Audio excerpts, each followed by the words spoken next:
Iran yongeye guhangayikisha Leta Zunze Ubumwe za Amerika yanga kujya mu biganiro ku munota wa nyuma habura amasaha make ngo agahenge impande zombi zari zemeranyijeho karangire. Vice President wa Leta Zunze Ubumwe za Amerika James David Vance n'itsinda ry'intumwa yari ayoboye bari biteguye. Byemezwa ko indege yari yatangiye kwaka ngo ibagurukane ibajyane Islamabad muri Pakistan mu cyiciro cya kabiri cy'ibiganiro mbere y'uko icyambere kitagize icyo kigeraho. Mu buryo bwatunguranye Iran yahise bamenyesha kwitakitabiriye ibiganiro. Minisitiri w'ububanyi n'amahanga wa Iran Abbas Araghchi yatangaje ko nta cyizere bafitiye Amerika kubera ko baganira uyu munsi ejo Amerika ikazinduka iza kubarasa. Ibyo kandi Iran ibishingira ku bwato bwayo bw'ubucuruzi ingabo za Leta Zunze Ubumwe za Amerika ziherutse gufatira mu muhora wa Hormuz, ibintu Iran ivuga ko bibabaje cyane. Iran imaze kwisubiraho ikanga kujya mu biganiro. Perezida Donald Trump yahise yisanga imbere y'irindi ihurizo ryo gufata umwanzuro wihuse w'ikiza gukurikiraho kubera ko amasaha y'agahenge yararangiye. Ibi bivuze ko y'agahenge karangiye musubira mu ntambara. Amerika ntabwo yari yiteguye ako kanya gusubira mu ntambara kubera ko yumvaga ko ibiganiro bigiye kuba biza gusiga hari ikindi cyemezo gifashwe. Ibi byatumye Perezida Donald Trump afata umwanzuro uhutiyeho wo kongera ko gahenge kugera impande zombi zibashije kugira ibyo zemeranyaho. Ariko se Donald Trump dusanzwe tuzi twumva mu makuru ufata imyanzuro ikomeye bamwe batanatekerezaga ko yafata, byagenze bite ngo ahindure ibitekerezo bye byo kurasa Iran nyuma yo kumusuzugura imbere y'isi yose ikanga kujya mu biganiro ku munota wa nyuma? Ntabwo nzi niba ujye ubitekerezaho, ariko iyi ntambara yatangiye ari yo kurwanya ko Iran itunga ibisasu bya kirimbuzi irasa n'iyamaze guhindura icyerekezo. Uyu munsi iyi ntambara ishingiye kuri container iyi tuzi itwara ibicuruzwa. Perezida Donald Trump yari yicaye mu biro bye muri White House. Amakuru y'uko Iran itaza kwitabira ibiganiro yari yamaze kuyamenya, igisigaye kwari ugufata umwanzuro w'ikiza gukurikiraho. Indege yagombaga gutwara intumwa za Leta Zunze Ubumwe za Amerika zirimo Vice President James David Vance yari iparitse ku kibuga cy'indege cya gisirikari kizwi nka Joint Base Andrews muri leta ya Maryland. Ihuriza abanyamerika bari bafite muri aya masaha nuko abanya-Iran batari bakagize icyo bavuga niba bazitabira ibiganiro cyangwa se niba ntabyo bazitabira. Ibiganiro byari biteganijwe kuri uyu wa gatatu.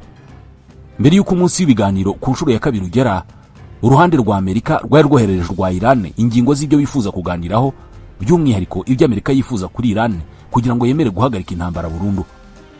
Kugira ngo ibiganiro bitangire nuko Iran nayo yagombaga koherereza Amerika urutonde rw'ibyo yifuza kuganiraho ndetse n'ibyo yemera ku ngingo zatanzwe na Amerika. Muri make ni nka bimwe bya kera byo kwandika amabaruwa, aho wabanzaga kwandika iya mbere ukazandika iya kabiri ari uko iya mbere isubijwe ukamenya ko yageze aho washakaga. Iran rero kuri iyi nshuro yanze kugira indi baruwa y'ibyifuzo yoherereza Leta Zunze Ubumwe za Amerika.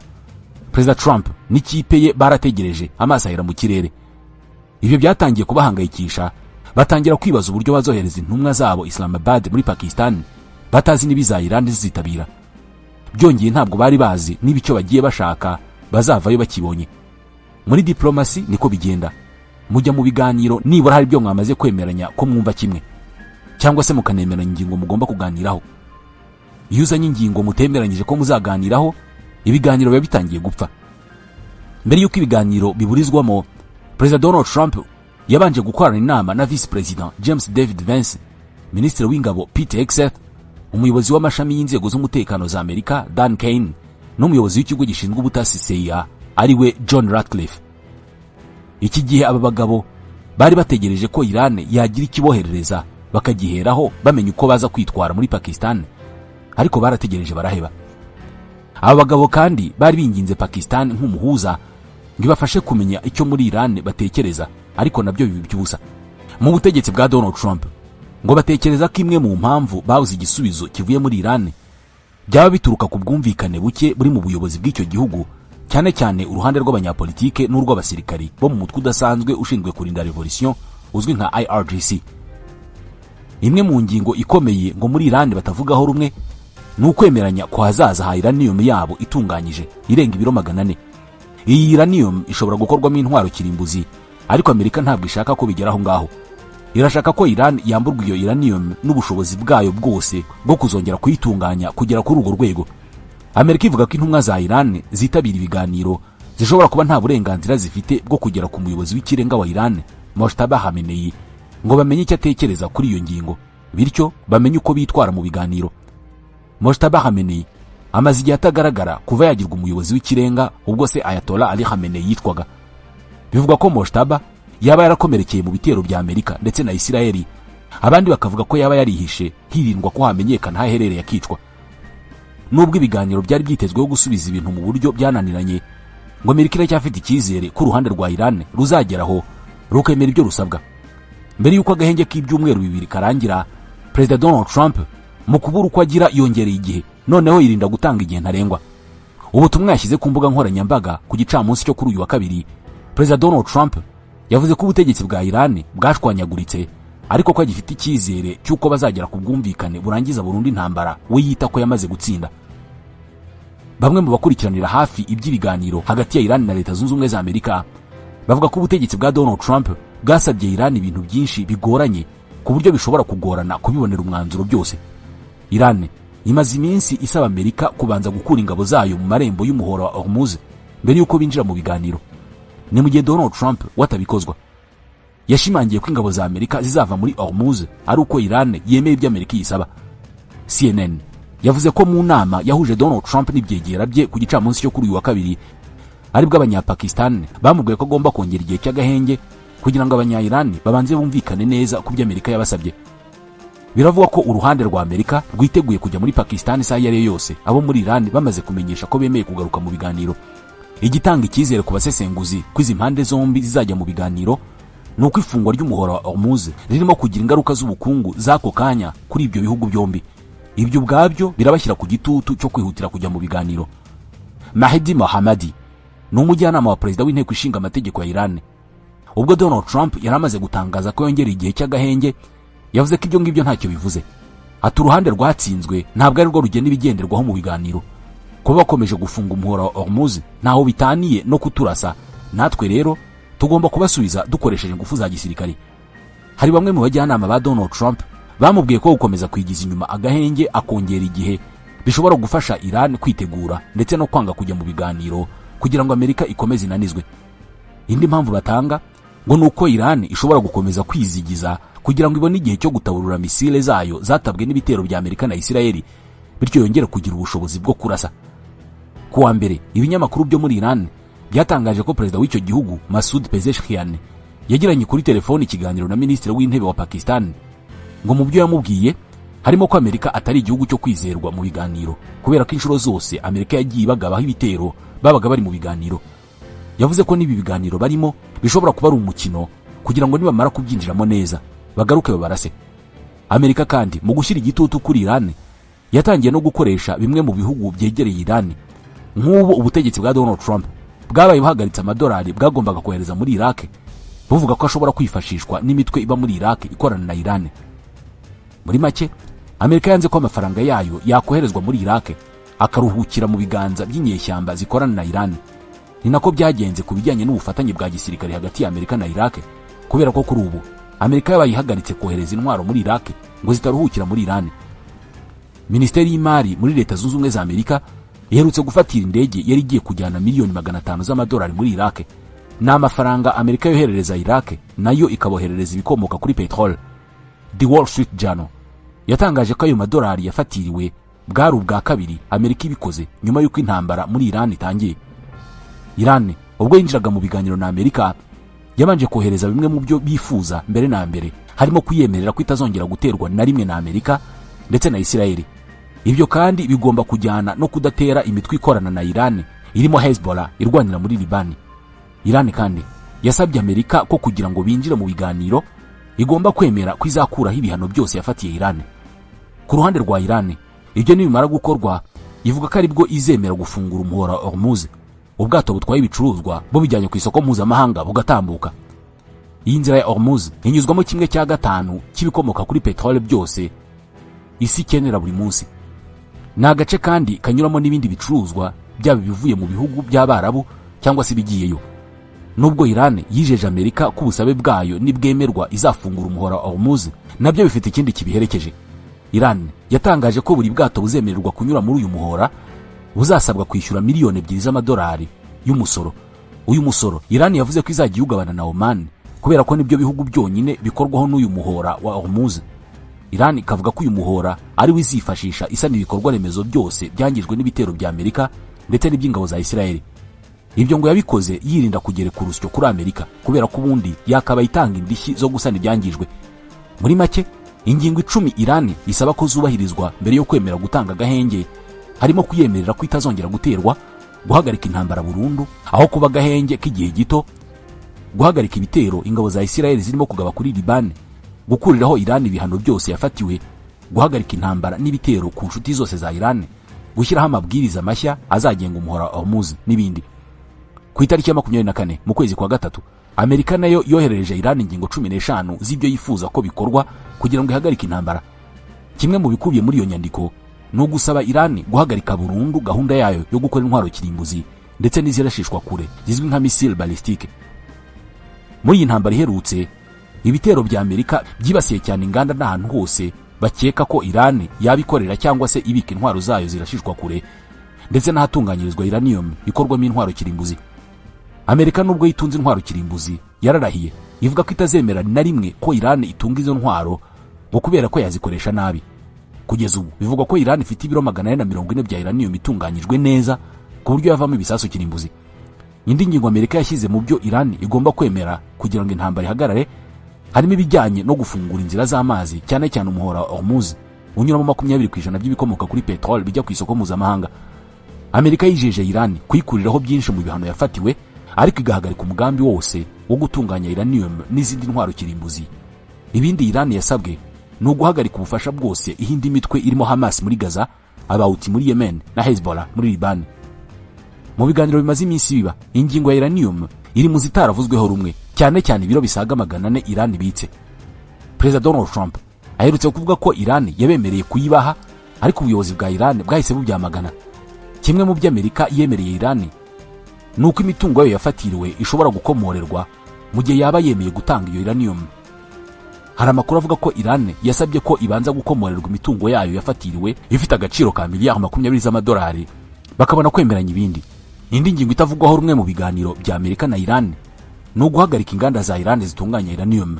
Bivugwa ko Amerika yifuza ko Iran isinya kwizamara imyaka 20 nta bushakashatsi cyangwa se inganda zitunganya uranium ifite, ibintu Iran idakozwa ngo kubera ko yavuze ko ishobora kubihagarika mu gihe cy'imyaka 5 gusa.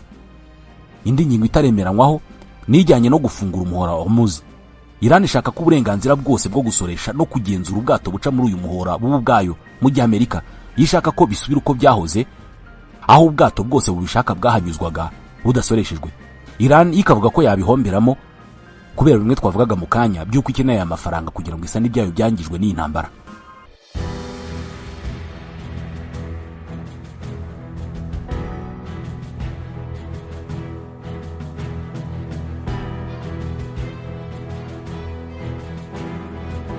Bya bindi by'uko buri mugizi mukwe ntako abatagize, birashoboka cyane ko Perezida wa Leta Zunze Ubumwe za Amerika Donald Trump arimo kubyumva cyane kurusha twebwe twese kubera ko yinjiye mu ntambara na Iran yarihaye ibyumweru 6 byo kuba yayirangije.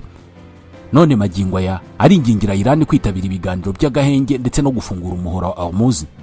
Iran ikabitera utwatsi imushinja kuyisuzugura no kutubahiriza iby'impande zombi zumvikanyeho. Ubwo Perezida Donald Trump yihaga igihe cyo kuba yarangije iyi ntambara ngo yatekerezaga ko Iran itazabona uburyo bwo gufunga umuhora Hormuz kubera ko ibitero bya Amerika na Israel ngo byagombaga guca intege igisirikare cya Iran ku buryo kitari kubona uko kisuganya ngo gifunguye umuhora. Ibyo uyu mukuru w'igihugu yibwiraga bimaze kwanga, kera kabaye ngo yaje gutekereza gukora ibyo twese tutakekaga ko yanatekereza, ngo yifuzaga gukoresha intwaro kirimbuzi mu kurasa kuri Iran kugira ngo ahatire iki gihugu kwemera ibyo Amerika ishaka. Ibi ngo byabaye ku wa gatandatu w'icyumweru gishize nk'uko byemejwe na Larry Johnson. Uyu mugabo yahoze ari umusesenguzi mu rwego rw'ubutasi rwa Amerika CIA, akabazweho kuvuga bimwe mu bikorwa by'uru rwego ndetse n'amabanga yarwo. Kuri ubu uyu mugabo ari mu kiruhuko cy'izabukuru, icyakora aracyafatwa na benshi nk'isoko y'amakuru ku ngingo z'ingenzi zibibera muri CIA ndetse no muri White House. Mu kiganiro aherutse kugirana muri podcast yitwa Judging Freedom, Larry Johnson yavuze ko Donald Trump yatunguranye cyane agashaka gukoresha intwaro kirimbuzi mu ntambara ya Iran kugira ngo ahatire icyo gihugu kwemera gusaba kwa Amerika bityo intambara irangire vuba. Icyakora ngo iki cyemezo kitambitswe n'umugaba mukuru w'ingabo za Amerika General Dan Kane wabujije Perezida Donald Trump gutekereza kuri uwo mwanzuro, ndetse ngo aba bagabo bakozanyijeho baratongana cyane mbere yuko General Kane asohoka muri White House inama itarangiye kandi akagenda arakaye. Mu gusobanura uko byagenze, Larry Johnson yaragize ati amakuru aturuka muri iyo nama yabereye muri White House nuko Donald Trump yashakaga gukoresha nuclear codes, hanyuma General Kane agahaguruka akamubwira ko bidashoboka. Yakomeje avuga ko iyo General Kane adakoresha ubushobozi bwe mu guhagarika umugambi wa Donald Trump ng'ibintu byashoboraga guhinduka bibi cyane mu buryo bwihuse. Ati General Kane yakoresheje ubushobozi bwe nk'umuyobozi w'ingabo kandi habayeho kutumvikana. Ati hari ibintu bidasanzwe birimo kubera muri White House, niko Larry Johnson yavuze. Nuclear codes Donald Trump yashakaga gukoresha ni uburyo Perezida wa Amerika akoresha iyo ashaka gutanga itegeko ryo kurashisha intwaro kirimbuzi. Perezida wa Amerika niyo muntu wenyine muri Amerika uba wemerewe gutanga itegeko ryo kurashisha izi ntwaro. Icyakora ntabwo ari gukanda buto ituma izo ntwaro ziraswa, ahubwo hari amabwiriza akurikizwa kugira ngo intwaro kirimbuzi ya Amerika igana aho igomba kurasa. Buri mu Perezida wa Amerika agendana igikapu kizwi nka nuclear football gipima ibiro 20, kiba kirimo inyandiko z'uburyo ashobora kurashisha intwaro kirimbuzi, hakabamo kandi n'inyandiko z'aho Perezida yakwihisha, ndetse harimo n'ikarita izwi nka biscuit. Iyi karita iba imeze nk'izi karita dusanzwe dukoresha nka carte de crédit cyangwa se zidukoresha muri banki, aho ibiriho imibare y'ibanga Perezida aba agomba gutanga ku rwego rw'igihugu rushinzwe umutekano muri Amerika ruzwi nka National Security Agency NSA. Ubundi uru rwego narwo rugatanga amabwiriza ku basirikari bagenzura intwaro kirimbuzi zikabona kuraswa. Izi nuclear codes ni umubare umwe mu mibare myinshi iba yanditse kuri ya karita izwi nka biscuit, ikaba ari imenyesha NSA ko barimo kuvugana ari Perezida koko, ubundi bakabona gutanga amabwiriza yo kurashisha intwaro kirimbuzi. Ngiyi impamvu benshi bakutse umutima ubwo bumvaga ko Perezida Donald Trump yifuje gukoresha izo code nucleaire, kubera ko icyo byaba bivuze nuko yabatanze itegeko ryo kurashisha intwaro kirimbuzi. Amerika nicyo gihugu cyonyine ku isi cyakoresheje izi ntwaro mu ntambara mu 1945 ubwo barasaga Hiroshima na Nagasaki mu Buyapani. N'uyu munsi nyuma y'imyaka 81 ingaruka z'izi ntwaro kirimbuzi Amerika yarashishije muri ibyo bice by'Ubuyapani ziracyahari, kandi kuva icyo gihe ubushobozi bw'intwaro kirimbuzi bwariyongereye cyane, aho bwikubye inshuro zirenga 3,000. Bivuze ko harashishwe intwaro kirimbuzi uyu munsi ubuzima bushobora kuzima mu gihe cy'imyaka myinshi. Imwe mu mpamvu ikomeye ngo irimo gutuma Perezida Donald Trump yifuza gukoresha izi ntwaro kirimbuzi ni ukugira ngo iyi ntambara yo muri Iran ayirangize vuba, ahanini kubera ko intwaro zikomeye za Amerika zirimo gushira vuba. Ibi duherutse kubigarukaho mu biganiro byacu byatambutse. Amerika irimo gushirwa n'intwaro zikomeye zirimo nka missile za Tomahawk, aho muri iyi ntambara gusa Amerika yakoresheje hejuru ya 25% by'ububiko bw'izi ntwaro yari isanzwe ifite mbere y'intambara. Ni intwaro zihenda kubera ko imwe ishobora kugura amafaranga ari hagati ya miliyoni 2 z'amadolari na miliyoni 5. Imwe ishobora gukorwa mu gihe cy'imyaka 2 kuva ku kuyishushanya kugera mu kuyishyira ku isoko. Ni intwaro y'ingenzi cyane ku buryo ahirashwe biba bigoye cyane ko yahusha, kandi ifite imbaraga nyinshi ku buryo twanyaguza burundu buri kintu cyose irashe. Icyakora ntabwo Amerika yakomeza gukoresha izi ntwaro cyane bitewe n'uko izihari ari nke kandi zikaba zigoye kandi zihenze mu kuzikora ari nyinshi. Donald Trump ngo yifuje gukoresha intwaro kirimbuzi mu rwego rwo guhatira Iran kwemera ibyo Amerika irimo kuyisaba, bityo intambara ikarangira vuba. Donald Trump kandi akomeje gushyirwaho igitutu n'ibihe by'amatora y'abadepite ba guverineri n'abayobozi b'inzego z'ibanze yegereje muri Amerika. Ni amatora azwi nka midterm elections, agafatwa nk'igipimo cyo kureba uburyo Perezida w'igihugu aba yitwaye mu gihe cy'imyaka 2 aba amaze ahawe inshingano. Kuri iyi nshuro imyanya y'abadepite yose izatorerwa, ndetse n'ibice byinshi bitore ba guverineri n'abayobozi b'inzego z'ibanze. Ikibazo gikomeye Donald Trump afite kuri aya matora nuko abadepite b'ishyaka ry'abarepublicain bashobora kuzatsindwa cyane muri midterm elections, bigatuma abademokrate bigaranzura uyu mugabo. Kuri ubu abarepublicain bafite ubwiganze mu nteko ishinga amategeko ya Amerika ndetse no muri Sena y'icyo gihugu. Gusa ibi bishobora guhinduka mu kwezi kwa 11, kandi ibingibi bifite amahirwe menshi yo kuba ugereranije n'uburyo abanyamerika benshi badashyigikiye intambara. Mu gihe byabaho abademokrate bakigaranzura abarepublicain mu nteko ishinga amategeko no muri Sena, hari ibyago byinshi by'uko inteko ishinga amategeko yazarushaho gusaba ko hakorwa amaperereza ku birego byinshi bishinjwa Donald Trump, ariko bisa nk'ibyakendereye. Ku isonga hakaba ibijyanye na Jeffrey Epstein, ikintu Donald Trump akunze kugendera kure nubwo bizwi neza ko yigeze kumara imyaka myinshi ari inshuti y'uyu mugabo washinzwe gufata abana bato ku ngufu nubwo baje gushwana. Kurangiza iyi ntambara vuba byaha abarepublika amahirwe yo kongera kwisuganya kugira ngo bazitware neza muri midterm elections, bityo bakazashobora gutsinda ku bwinshi, maze bikagabanya ibyago by'uko Donald Trump yazayoborera mu nduru mu myaka 2 ya nyuma y'ubutegetsi bwe, cyangwa se hakaba hazaho no kweguzwa. Hagati aho Donald Trump ntabwo arimo kumvikana n'ubuyobozi bw'ingabo za Amerika ku ngingo nyinshi zirimo ijyanye n'imyitwarire ye ku mbuga nkoranyambaga. Uyu mugabo ukunze kwandika cyangwa se ibyo bita gupostinga ku rubuga rwe rwa Truth Social yagiye ashyiraho ubutumwa bwatunguye abasirikare bakuru ba Amerika, rimwe na rimwe bukaba butajyanye n'ibyabaga byemeranyijweho. Ibi benshi bita guhubuka kwa Donald Trump ngo nibyo byatumye mu gitero cyo kubohora umusirikare wa Amerika wakoreye impanuka muri Iran, Donald Trump ngo yahejwe cyane kubera ko imyitwarire ye yari iteye impungenge. Ibi byatangiye ku mugoroba wo kuwa gatanu ubwo Donald Trump yabwirwaga amakuru y'uburyo indege ya Amerika yakoreye impanuka muri Iran nyuma yo kuraswa. Mu gihe cy'amasaha menshi Donald Trump yabwiye abakozi bari hafi ye muri White House ko Uburayi bwatereranye Amerika ku buryo ngo ibingibi bagomba kuzabyishyura. Amagambo akomeye Donald Trump yararimo gukoresha niyo yatumye ubwo Amerika yateguraga igitero cyo kubohora umutekinisiye w'indege ya F-15 wari wasigaye muri Iran, Donald Trump ahezwa mu cyumba cyari kirimo gutangirwamo amabwiriza ya gisirikare, icyumba kizwi nka Situation Room. Vice President James David Vance niwe wahawe ikaze muri iki cyumba ari kumwe n'umuyobozi w'abakozi muri White House Susie Wiles. Donald Trump ngo yahabwaga amakuru y'ibyabaye nyuma ya buri minota mike, aya makuru akayahabwa kuri telefoni aho kuba yibereye aho ibyemezo bijyanye no kubohora umusirikare wa Amerika byari birimo gufatirwa. Icyari cyateye impungenge Donald Trump nuko hari ibyago by'uko Iran yari gushimuta uyu musirikare, bigasa nk'ibyabaye mu 1979 ubwo muri Iran habaga impinduramatwara ikaza kuvamo gushimuta abanyamerika babarirwa muri 66 ndetse na operation yo kubabohora yateguwe ntigende neza. Byaje kurangira bamaze iminsi 444 muri Iran, baza kurekurwa ku bushake n'ubwumvikane bwa Iran.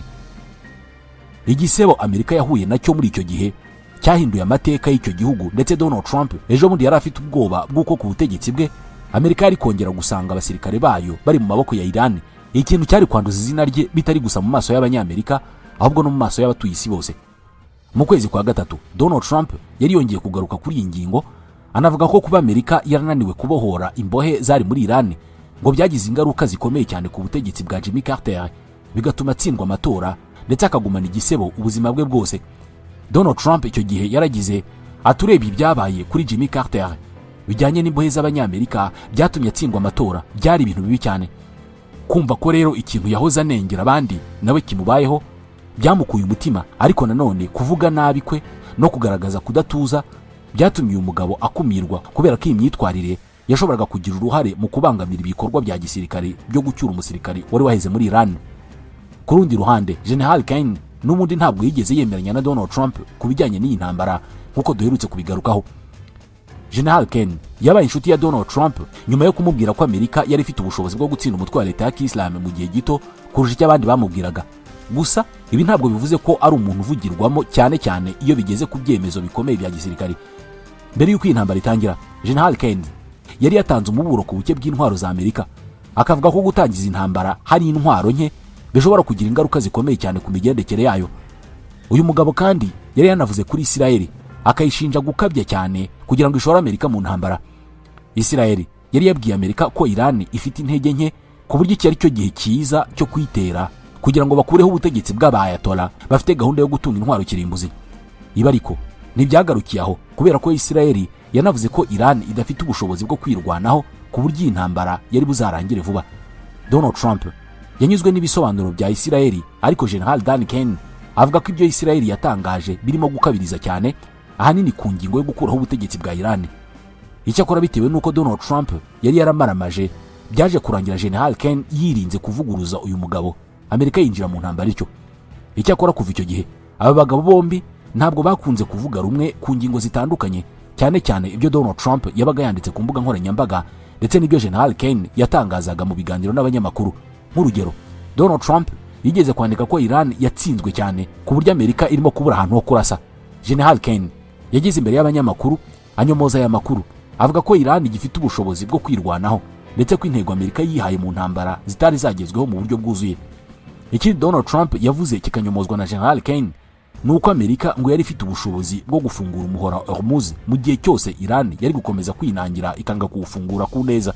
General Ken yavuze ko nubwo gufungura Hormuz ari ikintu gishoboka, ariko ngo ni ikintu kigoye kubera ko cyasaba ko Amerika yohereza ingabo muri Iran, ikintu Donald Trump arwanya yivuye inyuma, ahanini kubera ko arimo gutinya cyane gupfusha abasirikare benshi ba Amerika.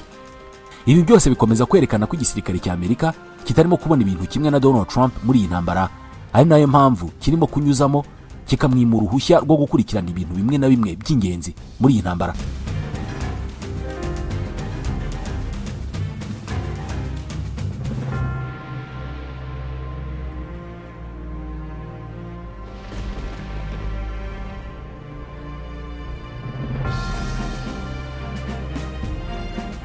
Hagati aho Donald Trump yongereye ibihe by'agahenge nyuma y'uko Iran yanze kwitabira ibiganiro n'ubundi byari bigamije kongera ku gahenge bitumijwe na Pakistan.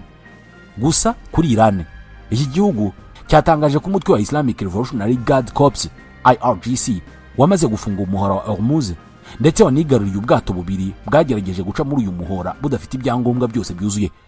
Ubwato bwafashwe ni ubwa MSC Francesca, bwari buvuye muri Leta Zunze Ubumwe z'Abarabu, aho bwananyuze muri Arabia Saudite, bukaba bwari bwerekeje muri Sri Lanka, ndetse hari n'ubwato bwa Epaminondas bwari buvuye muri Leta Zunze Ubumwe z'Abarabu bwerekeje mu Buhindi. Amakuru akavuga ko ubu bwato bwombi butari bwikoreye ibikomoka kuri petrol. Hagati aho inkuru y'ifungwa ry'umuhora Hormuz kabare n'ubwo Amerika yongereye ibihe by'agahenge, yongeye gutuma akagunguru ka petrol gatumbagira karenga $100 mu minsi ishize, kari kagabanutse kubera ibi bihe by'agahenge ndetse na nyuma y'uko Iran itangaje ko ifunguye Hormuz. Ariko ibi byose byasubiye uko byahoze mu bihe by'intambara. Itangazo ryashyizwe hanze na IRGC bavuze ko biteguye guhangana n'ibikorwa byose bibangamira umutekano wa Hormuz, kandi ko biteguye gutanga isomo mu gihe ibihugu birimo Amerika na Israel byagerageza gukomeza kubangamira inyungu za Iran. Iran yavuze ko ishobora guca insinga zinyura munsi y'inyanja hano mu muhora Hormuz, zikaba zinyuramo nibura hagati ya 17 na 22% by'amakuru ari kuri internet, insinga zizwi nka fibre optique. Izi nizo nsinga zinyuramo internet. Iran iramutse ziciye internet ku rwego rw'isi yarushaho kugenda gahoro cyane. Igitangaje nuko hejuru ya 90% by'amakuru yo kuri internet ahererekanywa hagati y'Uburayi na Aziya yose anyura muri iki gice cy'isi, ku buryo Iran iramutse iciye izi nsinga, amakuru hagati y'ibi bice by'isi yagenda gahoro cyane cyangwa se akanahagarara burundu. Kuri ubu harimo kwibazwa icyo Donald Trump ari bukore, cyane ko uyu mugabo asa n'urimo gushirwa n'amahitamo kubera ko ibyo yatekereje byose ntabwo birimo gutanga umusaruro wifuzwa. Donald Trump yakoresheje uburyo bwo kurasa ibikorwa remezo byose bikoreshwa n'igisirikare cya Iran, gusa ibi nabyo ntabwo byatanze umusaruro wari witezwe, cyane ko Iran ifite ububiko bugari bw'intwaro nyinshi ziri munsi y'ubutaka, ahantu kure cyane misile za Amerika na Israel zidashobora kugera. Amerika na Israel byarashe muri Iran inshuro zirenga 30,000 zose. Gusa igitangaje nuko ikinyamakuru The New York Times giherutse no kuvuga ko igenzura ryakozwe n'inzego z'umutekano n'iz'ubutasi za Amerika ryaje gusanga Iran igifite ubushobozi buhagije bwo gukomeza kurwana iyi ntambara. Nibura Iran iracyafite hejuru ya 70% bya misile yari ifite mbere y'uko intambara itangira. Iran kandi iracyafite nibura 60% bya systeme zikoreshwa mu kurasa misile zizwi nka missile launchers. Izi systeme hari ubwo ziba ari amakamyo ashyirwaho misile akazirasa, cyangwa se ikaba icyo twagereranya n'iminwa y'imbunda cyangwa se iminwa ya misile iba yubatse ahantu kenshi akaba ari munsi y'ubutaka, ku buryo umunwa ukoreshwa mu kurasa misile ari wo wonyine uba ugaragara inyuma, ariko ibindi bice byose biri imbere mu butaka. Mu gihe rero Donald Trump yakoze ibishoboka byose ariko akaba atarimo kubona umusaruro yifuzaga, hakiyongeraho ko uyu mugabo yifuza kurangiza iyi ntambara nk'uko twabivugagaho mu kanya. Ikibazo kibazwa na benshi ni ibyo Donald Trump ari bukore kugira ngo yikure muri iyi ntambara yinjiyemo, ayivemo neza, Amerika idasebye.